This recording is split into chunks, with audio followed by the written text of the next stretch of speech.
but I'm going to talk you through what it is I do with a first lesson. And I get many types of first lessons. Mm-hmm. Some are, almost all of my high school students are people who are going to some sort of contest, usually an honor band. Right. They want me to Yeah. help coach them on their music. Occasionally it'll be for the solo or ensemble contest, Right. but most of the time it's the honor band stuff. So that I'll kind of gear this toward that, Okay. in hopes of continuing your lessons beyond Right. the immediate audition. And I'll help a little, but I'll make them pay a few dues first to show me what you know in terms of warming up. So I'll ask them to start out and just say warm up. Okay. Show me how you warm up. All right. Well, the first thing I do is to do some buzzing and breathing.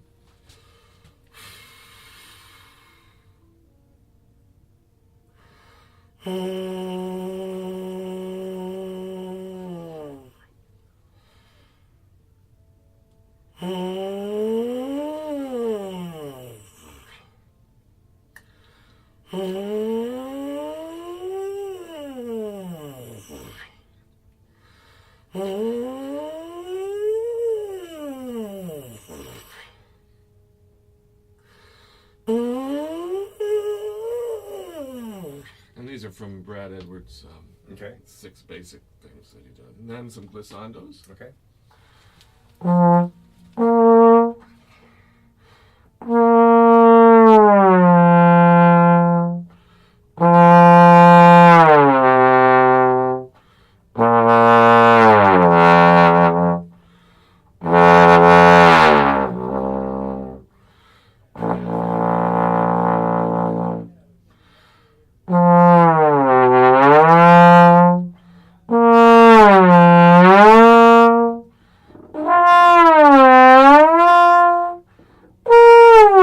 And I just realized I usually do these the other way. Okay. And this is optional.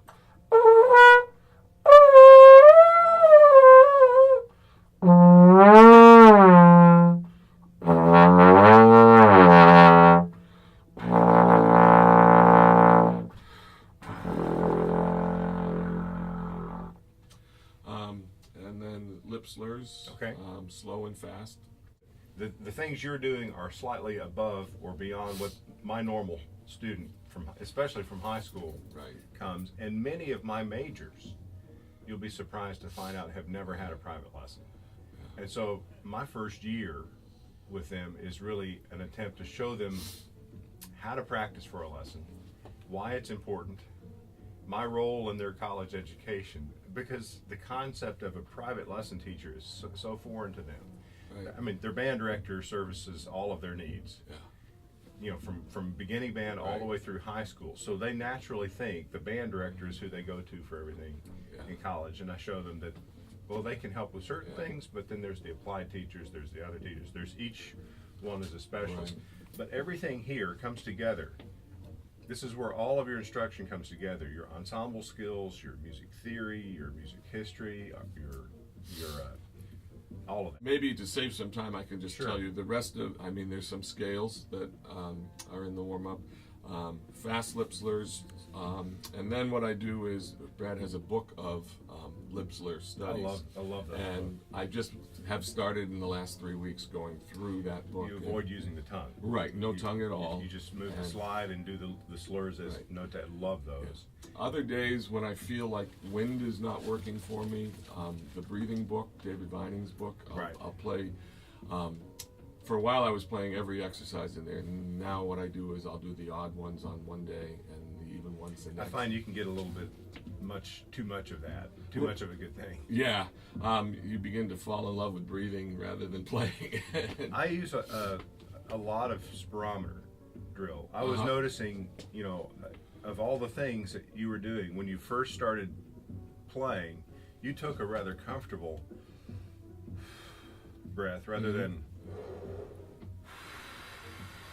and really concentrating on getting the wind to be in that steady column Right, all the way yeah. through, especially at the end of your long tone. You would fall off the note as you buzz, and I know right. that's part of that exercise. Right. But I would personally hold those notes full value until you run out of air, until it just stops. I see. Yeah. And I have a spirometer. Mr. Jacobs showed me, how to use, and I've been using ever Yeah. since. You basically invert the spirometer and you blow. There's a dial you can set the flow rate, and I found a flow rate that you can use, and you just buzz. And if the incentive is if the ball moves, you're doing it right. I love that. Yeah. And if you're blowing just a little bit too little, ball's not moving. Do you set as the flow rate to the maximum amount of resistance? I do not. I set it about a 6, about almost halfway through the gauge, and that's a perfect flow rate for tenor trombone playing, kind of mid-register and slightly above the bass clef. If I'm going much higher than that, I'll reduce it to a 5 or maybe a 4 setting if I'm going in the stratosphere. And then there's a point of diminishing returns. When you get up around the high B flat, there's some resistance kind of built in the device, so you can't really use it effectively. And then the other thing that I do at the end is usually some sort of sight reading. Maybe Brad Edwards' book on the musical examples that he has in there, or just Those are good. something. The Semera 55 phrasing studies are excellent. Just nice little, relatively simple reading exercises. And of course, you can gauge whatever level you need. But the Getchell books of practical studies, there's first and second. Yeah. Second book's a little more technically advanced, as well as having more outside keys. After a good warm up, such as you've shown me, I do get into scales a bit, and I have a pretty regimented scale routine. And I'm going to send you I call vademecum, Latin for go with me, that collects a basic Remington style warm up that can be adapted to just anybody. And I show them this warm up as a relatively standard warm up. It's got attacks, it's got long tones, basic lip slurs, fast lip slurs, flexibility. Right.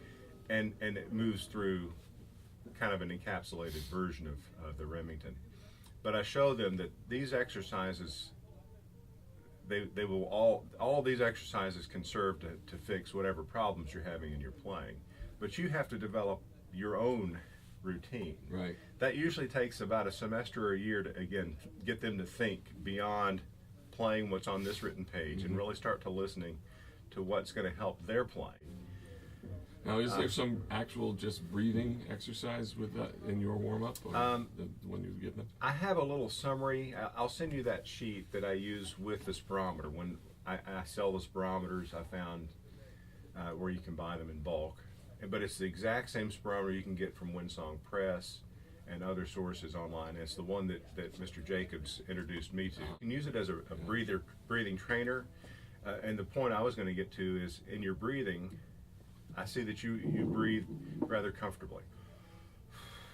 Well, that's just normal breathing, is what I would kind of categorize that. Just kind of, when I need a breath, I'm going to breathe to about there. When I'm playing musically, I like to breathe almost like a controlled yawn. I'm relaxing my throat, pulling my tongue down, saying "oh." Oh, both directions. Mr. Jacobs showed me that the right arm is a good visual gauge. Oh, I'm full, I'm great. empty. So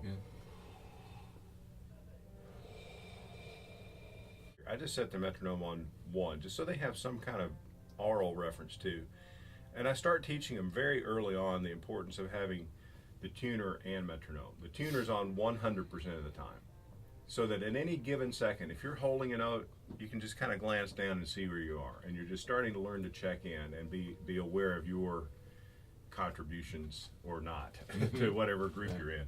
But also the metronome I have on maybe 90% of the time. And so with the breathing exercise, why don't you set your horn down for a minute? We'll just take you through a few of these. And so Mr. Jacobs would have me, again, use my right arm as a regulator. I can see if I'm empty, if I'm full. And he would have advanced exercises where he'd say 2/3 empty, 3/4 full, and make you breathe in and get sensitive to that. I never quite mastered that aspect of it. I didn't have enough lessons with him that he zeroed in on. So here you're halfway, your lungs are 50%. Right. Wow. And here I'm full. And so I'm going to breathe in on the count of 4 and then out on the count of 4. Ready?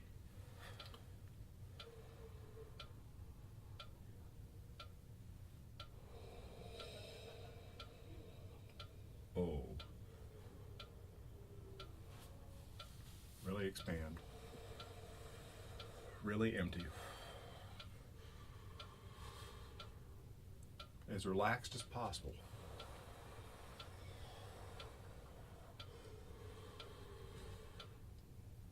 I'm hearing ooh, I want to hear oh.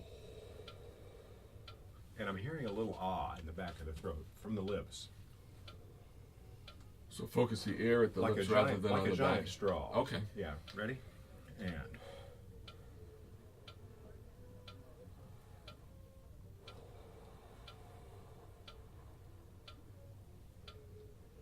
yes, suck air through your lips like it's a giant straw. This is what Charlie Vernon taught me. It's his take on what Mr. Jacobs was getting at.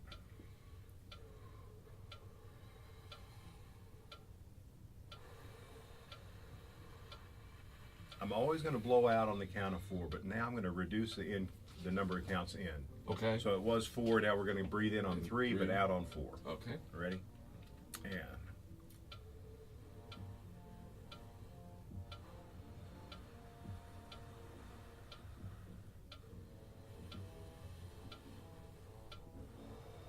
really expanding as you're breathing in.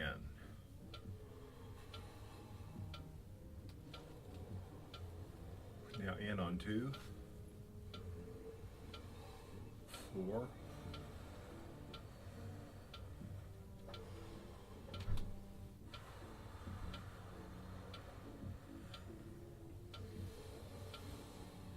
again, oh, relax, giant straw. Now in on 1, relax.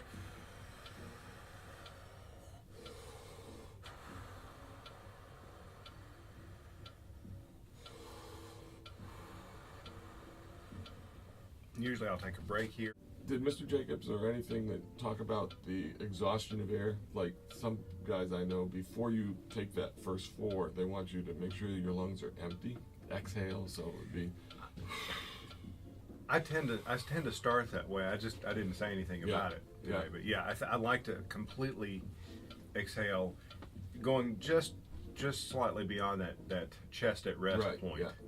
There's that point that gives you a negative sense. Right. If you go too far beyond it, it's a negative. It creates more tension in your playing. So I try to avoid going too far below that. But there's that point where the chest is at rest. If you blow just slightly beyond that, it encourages you to breathe a little more. But you've got to immediately think about relaxing. If you go too far beyond that, I think it can be a negative. So I'll take it one step further and start to equate this breathing, this kind of intense breathing, with the music we're going to play. So we're going to play out on a long amount of time, but we breathe in usually less than a beat worth, unless it's maybe the first attack, right? You have a chance to take a good deep breath the first one, but at the end of a phrase, you're going to breathe on the and of 4, or the 4 la li, the li of 4, or 4 e and the of 4. So we're going to systematically go through and breathe in shorter and shorter values within 1 beat. So the first one is in 1 beat, and then out 4, and then actually out 3.5. Okay. And then in on that last half. On a half, and then again, that kind of relaxed. Oh, well, let me show you what I was just doing. I'm thinking oh, and my lips are like a giant straw. I'm sucking air in. If I go, that tells me I'm breathing from my throat. Right. So that sound that I'm hearing is coming from the front. It's coming from the. Oh wow. And if I go, that's ooh. That's it is drawing air from the lips, but it's fast, intense air, and I don't want that. I want relaxed, warm air. And I think oh is the best syllable. And you'll hear that. And I hear a little ah in there. Yeah. Let's go back to the breathing. I'm going to breathe in on 1, and then out on 3.5, and on the and of 4, breathe back in again. Ready? Not oh. Sorry. It's got to be oh.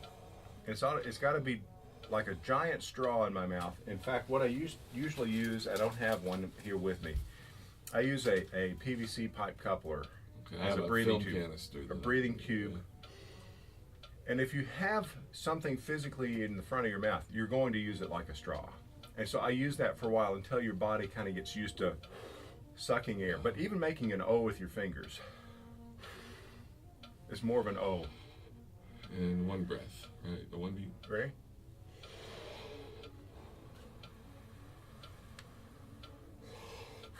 O.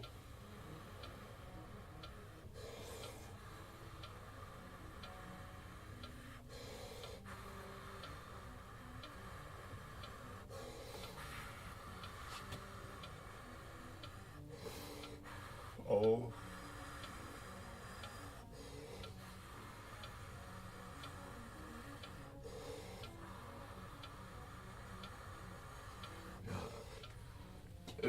I'm going to mess with that because I understand what you're telling me, and I can hear that I'm not doing it yet because it's still I'm so worried about getting it on the right beat and everything else that I'm forgetting. So And always relaxing, Yeah. always keeping relaxed. If you're not relaxed, back off a step. Yeah.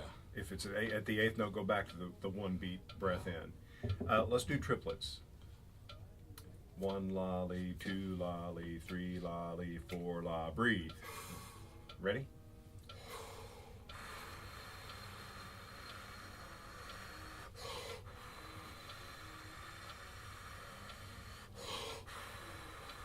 Relaxing as you breathe.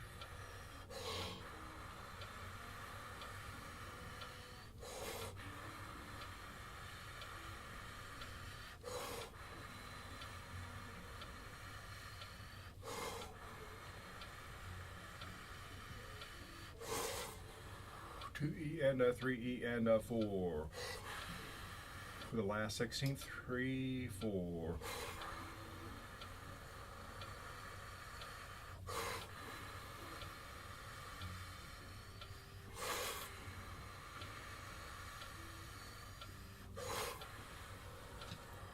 that's a great exercise. So this teaches your body to learn how to relax at the most critical moments. When you're sucking in a lot of wind, most people, they clench, they get tight, and there's nothing after that. Or they fade off so quickly in the next phrase. Yeah. It's an exercise like this that really takes you a lot further, I think, down the path. You've got to teach your body to breathe and make it a useful breath for musical performance. Right. And it's beyond what normal breathing would be. Right. And this is the single largest thing that I deal with on a daily basis with my students. Even my more advanced players, they have the spirometers and they don't always use them every day. And something's just not working right. It's not settling in. We'll get out the spirometer, we'll buzz the mouthpiece for a few minutes. That's the beauty of the spirometer. You can use it so many ways. It's a versatile device. Do you do a lot of articulation work? I noticed when we were in Paris, the warm-up in the morning, when people asked about the tongue and articulation, I think one of our Scandinavian friends said, the tongue's the devil. Just don't even think about it. And the exercises I do, a lot of the breathing exercises I'll do with minimal or no tongue. David Viney actually has a beautiful diagram chart on articulation. There's one of his books that he's got a chart about articulation. And it goes from 0 to 7, 0 being no articulation, with 7 being probably the most hard, brutal kind of attacks that you'd hardly ever use. And he says we should moderate about a 3 or 3.5 for normal articulation. And I tend to agree with him. I think less is more. Right. I think people want to hear more of the sustained, beautiful quality of the sound than the upfront attack. And oftentimes the articulation, the tongue will get in the way of making good music. And so usually with my students, I'll work them. I don't usually work the 0 tongue, but I use the minimal tongue that is needed to create the effect they're going for. And I'll have them back off and just have them tell me when they think it sounds right. And I'll usually back them off just a little bit more. and their eyes just pop open when they find that perfect balance. So yeah, less is more. I still find that it's the breathing that the students have the most trouble with. Getting a grasp of it, and usually a few minutes revisiting a spirometer, buzzing the mouthpiece with the spirometer, getting through a phrase with the spirometer and the ball staying up as you're playing a Bordoni vocalise.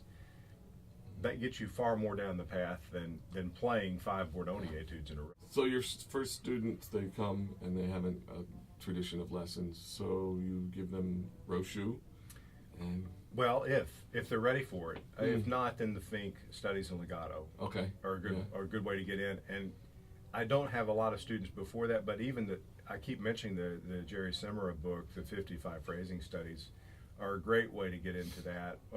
Reg Fink also had a introducing legato for trombone, which is also very nice. They've got short 2, 3, 4 line exercises in the book. And if their students aren't used to thinking in phrases, this is a good way to introduce that. Right. There's another book I like, but I don't use it with that age students because it'd be too much information. The Melodious Fundamentals is a trumpet book, and each line is one phrase of a tune, and there's the name of the tune, and most of them are not in the collective memory of people at this point. Right. But some of them you'll pick out. It's like, oh, I know that song, I know that tune, and you can buzz these on the mouthpiece. They're great buzzing material. And you can transfer it to the horn, and you can transpose it to any key. So that's one of the things I like out of that book. I'll get it and throw it on the stand. It's kind of sight reading studies, but they're very easy to read. Do you have a solo piece right away, depending on whatever level, or do you stay with the fundamentals? I try to stay with the fundamentals and basic etude materials. And again, the technical studies, I go one of several different ways. If they have some technical mastery, if they've made all-state band or done something like that, I know that they can get through the Blager 31 studies pretty directly with some work on it, but they can learn one a week if they're really practicing. And the same way with the Rochu Bordoni. I call them Bordoni. Yeah. Bordoni, Rochu, Fink. Now. No, not Fink, Raff. Yeah. Bordoni, Rochu, Raff. Oh, yeah, that's correct. Yeah. Bordoni is the composer, and his name's the smallest one in the book. But he's done us a service by retypesetting those, but there's new mistakes in the new books.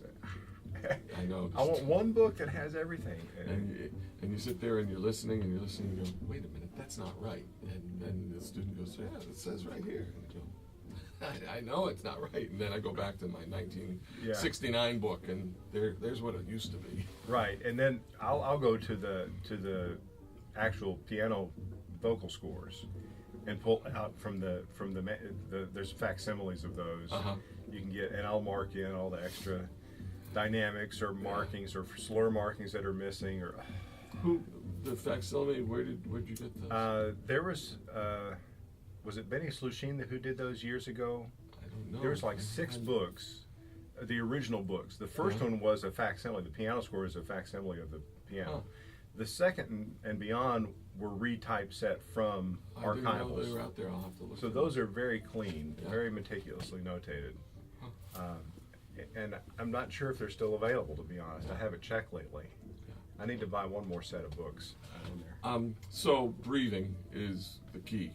And breathing, get the tongue out of the way, but really the long phrase, buzzing and getting the lips to vibrate, not just when I ask a student to buzz, and they'll buzz right here in the middle, and I'll say, no. The whole lip surface, you've got to get to vibrate, even outside of the mouthpiece, at least if you're free buzzing.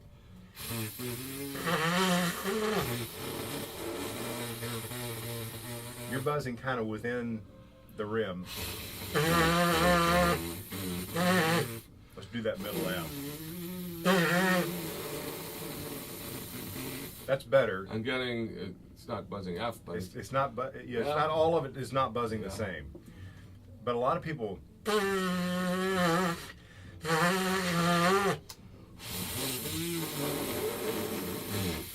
buzz a higher pitch.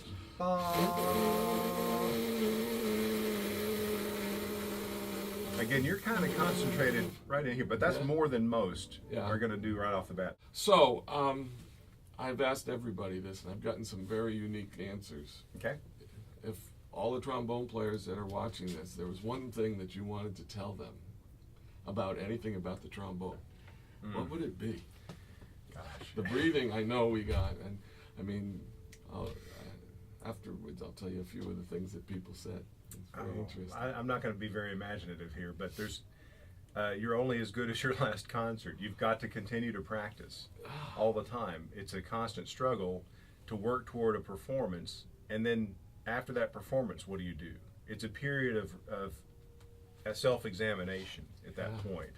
You have to look in and see what you did well, what you didn't do well, be fair and honest, but give yourself a goal immediately following that last performance, so that you have a chance to renew yourself, to grow, and continue to look forward to the next thing. That's great. I mean, nobody said that, and it's right on. It's terrific. Mark, thank you so much. I really Thank you, appreciate Jim. it.